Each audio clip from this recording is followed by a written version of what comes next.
Aroma klasik pohon gaharu memiliki tempat tersendiri bagi orang Arab Saudi. Kementerian Perdagangan melaporkan, ternyata gaharu asal Indonesia memiliki pasar yang cukup besar di Arab Saudi. Gaharu merupakan komoditas yang mahal dan mempunyai nilai prestige yang tinggi. Di Arab Saudi, gaharu banyak digunakan sebagai wewangian dalam berbagai kegiatan, seperti acara keagamaan, pesta pernikahan, menyambut tamu, bahkan acara resmi kenegaraan. Kayu gaharu merupakan kayu yang memiliki warna hitam, mengandung resin atau getah khas yang dihasilkan oleh sejumlah spesies pohon dari marga Aquilaria, terutama A. malacensis. Getah ini digunakan dalam industri wangi-wangian seperti parfum dan setangki karena keharumannya. Gaharu sendiri sejak tahun 2000 sudah menjadi komoditi perdagangan dari Indonesia ke berbagai wilayah di dunia seperti India, Persia, Jazirah Arab, serta Afrika Timur. Sebelum dihasilkan menjadi parfum, biasanya gaharu diolah dulu untuk mendapatkan minyak dan senyawa aromatik yang terkandung di dalamnya. Kemudian dengan menggunakan teknik distilasi uap, menyebabkan sel tanaman di kayu gaharu dapat terbuka dan minyak serta senyawa aromatik untuk parfum dapat keluar. Indonesia telah sejak lama dikenal dunia sebagai penghasil gaharu terbesar di dunia. Namun lemahnya fungsi budidaya membuat pemerintah memberlakukan pembatasan kuota pengambilan. Daerah penghasil gaharu di Indonesia antara lain Pulau Sumatera,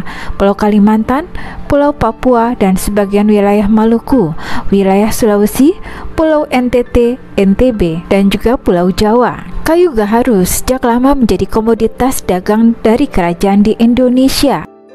Kerajaan Sriwijaya yang eksis antara abad 7 hingga 11 Masehi di Sumatera Selatan telah menjadi pengekspor kayu gaharu sampai ke Jazirah Arab. Untuk menghasilkan kayu gaharu dengan kualitas terbaik membutuhkan waktu cukup lama, bahkan bisa mencapai ribuan tahun. Hal ini membuat kayu gaharu sangat sulit untuk ditemukan. Terlebih upaya budidayanya juga belum banyak dilakukan oleh para petani. Gaharu dianggap sebagai emas hijau karena harga yang tinggi di pasar internasional. Di beberapa negara, harga gaharu berkualitas bisa mencapai ribuan dolar per kilogram. Gaharu juga dikenal memiliki nilai spiritual tinggi, terutama di negara-negara Timur Tengah dan Asia, di mana gaharu sering digunakan dalam upacara keagamaan. Kayu gaharu merupakan kayu langka dan mahal. Untuk jenis Double King dibanderol sekitar 54.687,50 US dollar atau 729.923.000 rupiah. Sedangkan untuk kayu gaharu jenis AB Super dibanderol sekitar 5.468,75 dolar AS atau sekitar 72.882.000 rupiah. Kayu gaharu juga bisa digunakan sebagai media berzikir seperti tasbih. Di Mekah, kegunaan minyak kayu gaharu dijadikan olesan batu Hajar Aswad. Pada tahun 1994, Konvensi CITES di Amerika menetapkan pohon gaharu spesies A. malacensis masuk ke dalam Apendik 2, yaitu tanaman yang dibatasi perdagangannya. Hal ini karena penghasil gaharu semakin menyusut di alam. Hal itu juga disebabkan karena para pengusaha gaharu tidak dapat mengenali dengan tepat mana tanaman yang sudah mengandung gaharu dan siap panen dan mana yang belum. Kondisi produksi gaharu di Indonesia dalam beberapa tahun terakhir mengalami fluktuasi. Data menunjukkan jumlah berat ekspor kayu gaharu cenderung menurun setelah mencapai puncaknya di tahun 2021 sebesar 2.000 ton. Kemudian menurun menjadi 1,6 ribu ton di tahun 2022 dan terus turun hingga 1,2 ribu ton di tahun 2023. Penurunan produksi disebabkan beberapa faktor, termasuk perubahan iklim, praktek penebangan ilegal, serta kurangnya upaya budidaya gaharu secara berkelanjutan. Budidaya pohon gaharu sendiri dapat memakan waktu bertahun-tahun hingga pohon itu bisa menghasilkan resin yang berkualitas, menjadikannya investasi jangka panjang bagi para petani. Indonesia mengekspor gaharu ke berbagai negara, dan negara pesaing utama Indonesia dalam pasar gaharu adalah Malaysia dan Vietnam, yang memiliki industri gaharu yang terintegrasi dengan jauh lebih baik. Malaysia misalnya telah mengembangkan budidaya gaharu secara komersial dan memiliki akses pasar yang lebih stabil ke negara-negara Timur Tengah yang menjadikan persaingan semakin ketat. Namun, kelebihan gaharu Indonesia terletak pada kualitas dan aroma yang dihasilkan, terutama gaharu dari Pulau Sumatera dan Kalimantan, yang dianggap memiliki aroma lebih kompleks dan tahan lama dibandingkan dengan produk dari negara lain, menjadikannya favorit di kalangan pengrajin parfum internasional. Setelah menurunnya produksi gaharu di tahun 2000, beberapa daerah mulai membudidayakan tanaman ini, seperti yang dilakukan masyarakat di Kabupaten Merangin, Jambi, dan Batang, Jawa Tengah.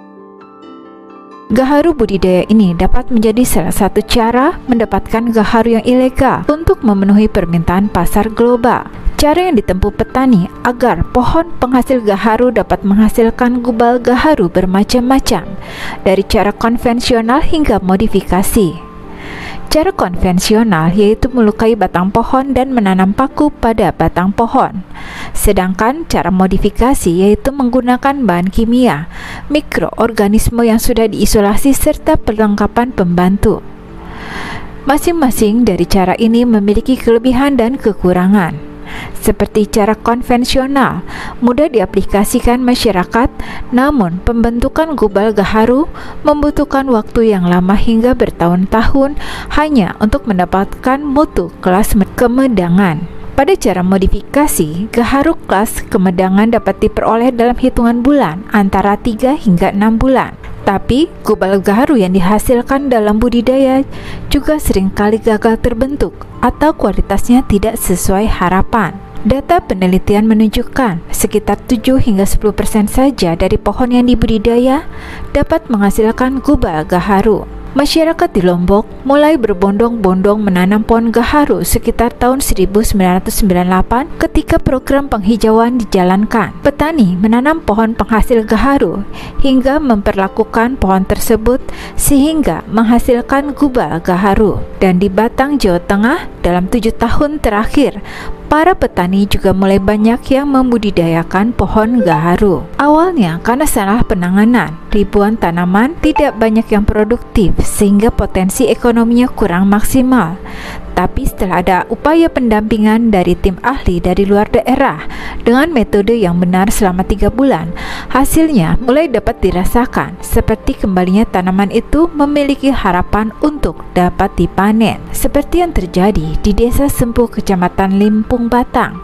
Para petani Batang setempat diberikan pelatihan cara penyuntikan pohon gaharu dengan serum atau vaksin yang dibuat sendiri, sehingga bisa menghemat biaya dari 300.000 hingga 1 juta rupiah untuk 1 kali suntik. Saat ini hampir 5.000 pohon dibudidayakan sudah dalam kondisi tersuntik dan harapan untuk dipanen pun terbuka. Dengan adanya metode yang benar dari hasil pelatihan sekaligus pendampingan telah membuka harapan petani untuk memanfaatkan potensi kayu gaharu tanpa melanggar hukum, termasuk kesempatan menghasilkan nilai tambah tanaman gaharu. Dinas Perkebunan Kementerian Pertanian menganjurkan agar petani menanam pohon gaharu karena nilai ekonomis pohon gaharu jauh lebih baik daripada pohon lain seperti pohon jati. Jika dilihat dari harganya memang lebih mahal, tapi jika gaharu sudah bisa dipanen selama 5 tahun, bisa menghasilkan keuntungan sekitar 25 juta rupiah. Pohon gaharu bisa ditanam dengan jarak tanam 6x4 atau 6x5. 1